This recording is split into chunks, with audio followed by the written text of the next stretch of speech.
पूर्वांचल में भगवा का रंग चटक करेंगे राजभर। दूसरी बार योगी सरकार का हिस्सा बने राजभर।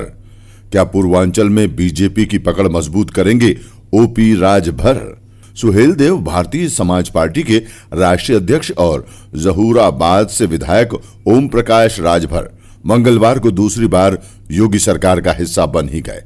उन्हें भी इस दिन की काफी समय से प्रतीक्षा थी। आखिरकार उनका ये सपना भी पूरा हो गया।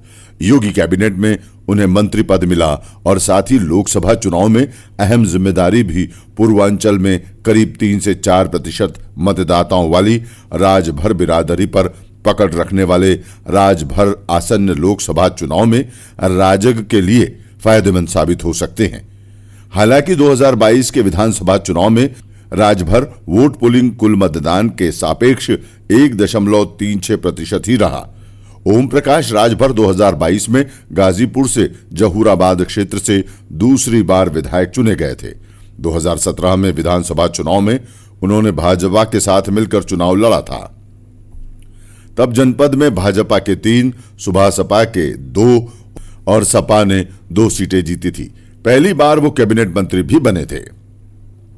ओम प्रकाश राजभर 2017 से 2019 तक मंत्री रहने के बाद लोकसभा चुनाव से ठीक पहले गठबंधन से अलग हो गए और सपा से हाथ मिला लिया।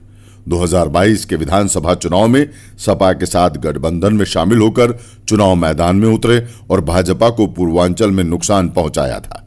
गाजीपुर की सभी 7 विधानसभा सीटों पर सुभासपा सपा गठबंधन को जीत मिली थी। जिले में भाजपा का खाता भी नहीं खुला था। हालांकि बाद में सपा से उनकी दूरियां बढ़ने लगी और पिछले साल वो एक बार फिर राजग का हिस्सा बन गए। ओम प्रकाश राजभर के सामने सबसे बड़ी चुनौती गाजीपुर सीट पर राजग के प्रत्याशी को जीत दिलाने की होगी। हालांकि उनका विधानसभा क्षेत्र जहूराबाद भले ही गाजीपुर में है, लेकिन वो बलिया संसदीय सीट का हिस्सा है। गाजीपुर सीट से सपा ने अफजाल अंसारी को प्रत्याशी घोषित किया है। अफजाल का भतीजा और मुख्तार अंसारी का बेटा अब्बास अंसारी सुभासपा से ही मऊ सदर सीट से विधायक है। आचार संहिता उल्लंघन मामले में फिलहाल अब्बास जेल में है। पिछले लोकसभा और विधानसभा चुनाव में हार का मुंह देख चुकी भाजपा का झंडा जनपद में बुलंद करने की चुनौती ओम प्रकाश राजभर के सामने है। Bureau report.